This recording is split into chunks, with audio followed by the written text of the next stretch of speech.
Market లో invest చేసి మీ డబ్బులు డబుల్ చేసుకోవాలనుకుంటున్నారా? సుందరరామిరెడ్డి గారి సెమినార్ కి అటెండ్ అవ్వండి. నమస్తే రమగారు. నమస్తే జయ. రమగారు, ఏదైనా సరదాగా చిన్నగా ఉండి కథ ఏదైనా చెప్పుకుందామా? ఉల్లికాడల కథ చెప్దాం మనం. ఉల్లికాడలు బాగుందండి పేరు. ఉల్లికాడల పేరు బాగుంది కదా. మ్మ్.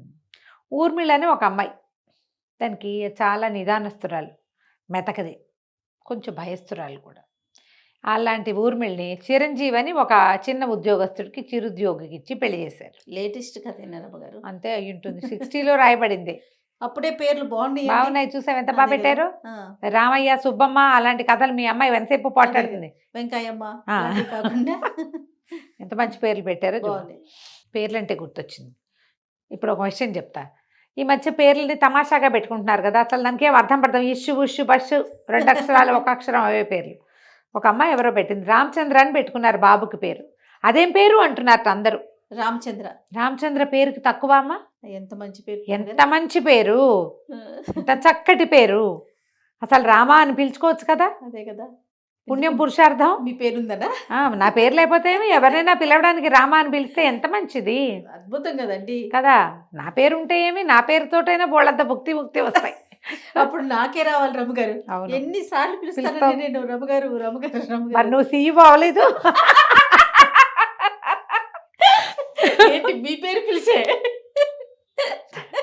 నా పేరు పిలిచి కాదు, నా పేరు పిలవడం వల్ల వచ్చే ప్రయోజనం. భగవంతుడి అనుగ్రహంతోనా? లక్ష్మీదేవి అనుగ్రహించింది. నేను థ్యాంక్ యూ సో మచ్. చెప్పలేకపోతాం కదా. అంతే కదండి, భగవంతుని నామస్మరణ అప్పుడు ప్రత్యేకించి పిలవకుండా వ్యక్తుల ద్వారా పిలిచే అవకాశం కదా రమగారు. అందుకే మనం దేవుడి పేర్లు పెట్టుకుంటాం జయ. అవునండి, అవును. ఆ అమ్మాయికి చాలా ధైర్యం చెప్పా, ఏం పర్వాలేదు, ఉమ్. పెద్దయ్యాక పిల్లాన్ని అందరూ ఏడిపిస్తారేమో అని బాధపడుతోంది. అమ్మాయి బాధపడుతోంది. ఉమ్. ఎందుకు బాధపడతావమ్మా, చక్కటి పేరు, ఎంచక్క చాలా మంచి పేరు పెట్టుకున్నావని. చాలా ఈ బాగుంది. వీడియో ఆ అమ్మాయికి నేనే పెట్టాలి స్వయంగా. పెట్టేయండి రమగారు.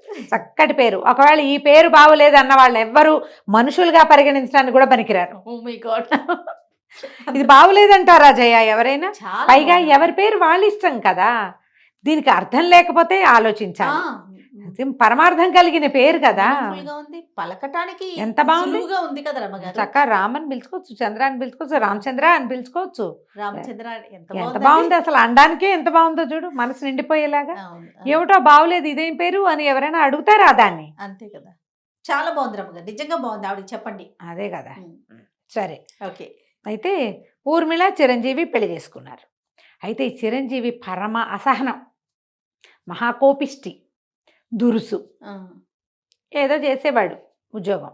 ఒకరోజు ఏం చేశాడు, ఉల్లికాడలు పట్టుకొచ్చి పైవి ఆకులు కత్తిరించి, ఆకులు దుంపలు కత్తిరించేసే. బాగుందిగా. బాగుంది. సరే, అమ్మాయి ఆ మూగుడు ఏం చెప్పినా సరే సగమే వింటుంది. ఆ. భయం దానికి. వాళ్ళు దుంపలతో కూర చేయాలి, పై దాంతో పులుసు చేయాలి, ఇటు దటు చేసేసి. ఆయన ఏదో పని చేసుకుని వచ్చాడు, బయటికి వెళ్ళాడు. మరి గుడికి వెళ్ళి వస్తాను, గుళ్ళోంచి తిరిగి వచ్చాక అన్నం తింటానన్నాడు. ఇంటికి రాగానే సరే పేటేసింది, అన్నం పెట్టింది.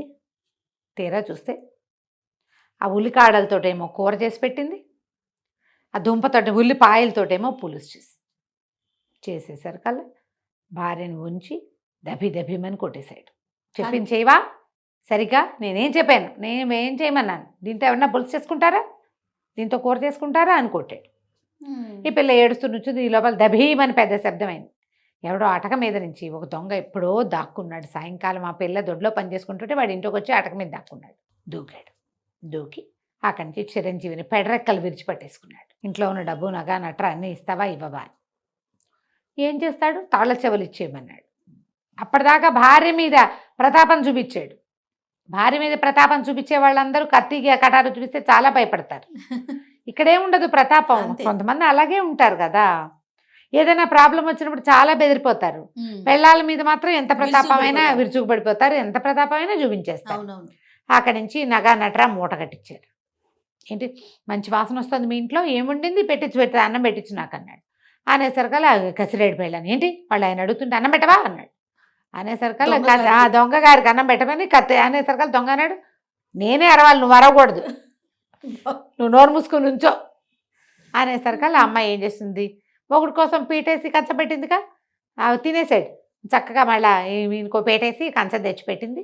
తన కోసం వండుకున్న అన్నం తెచ్చిపెట్టి ఆయన కూర పులుసు వేసి, ఎంత బాగుంది, ఎంత బాగుంది. ఆకుకూర కాడలతో కూర చేసుకుంటారా అమ్మాయి, ఎంత బాగా చేసావు అని కూర అన్న అంతా కలుపు తిన్నాడు.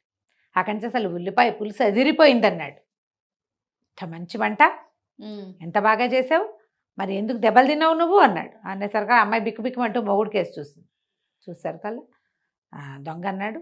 నేను అసలు దొంగని ఎందుకు అయ్యానో తెలుసా నీకు, మా నాన్న తాగుబోతు, మా అమ్మని తెక్కొట్టేవాడు, ఎప్పుడు కొట్టుకు తెచ్చేవాళ్ళు, అన్నిటికీ కొట్టేవాడు. ఇంట్లో ఉండలేక పారిపోయా, చదువు సంధ్య రాలా నాకు, ఏమీ చేయలేక దొంగయ్యా. ఓకే, నువ్వు ఎంతసేపు గొడవ చేస్తుంటే మీ ఇంట్లో పిల్లలు ఎట్ట బాగుంటారు? మా నాన్న కనుక అంత తాగుబోతు కాకపోయినా, లేదా మా అమ్మని అంత కొట్టకపోయినా, తాగినా ఆయన దగ్గర ఆయన తాగి పడుకున్నాడు అనుకో, ఏదో మా రకంగా మేము పోయేవాళ్ళం ఎడగొట్టక. అంతేగా అంతేగా. నువ్వు ఇంటికి వచ్చి రోజు కొట్టి ఆవిడ ఏడ్చి అన్నం వండలేక దెబ్బలు తిన్న ఆవిడ ఏం వండుతుంది? వంట చేయలేదు కదా, ఇంకేం పని చేస్తుంది? ఎట్లా పిల్లల్ని పెంచుతారు అలాంటి తల్లులు? పెంపకం సరిగ్గా లేక నేను దొంగనయ్యాను. నీకేం పోయే కాలం, శుభ్రంగా వండి పెట్టింది కదా, అది కాకపోతే ఇది ఏదైతే ఏమి, మీరు తినటానికేం బాధ, రెండు బాగున్నాయిగా రుచిగా. నేను చెప్పింది చెప్పినట్టు చేయలేదు కాబట్టి రుచిని కూడా గ్రహించని గుణం, కోపం అసహనంతో సాధించేది ఏమీ లేదు కదా. సంసారం పాడు చేసుకోవటం అని బుద్ధులు చెప్పాడు అని చెప్పాడు. నువ్వు పాడు చేసుకుని ఇట్లా చేసావు,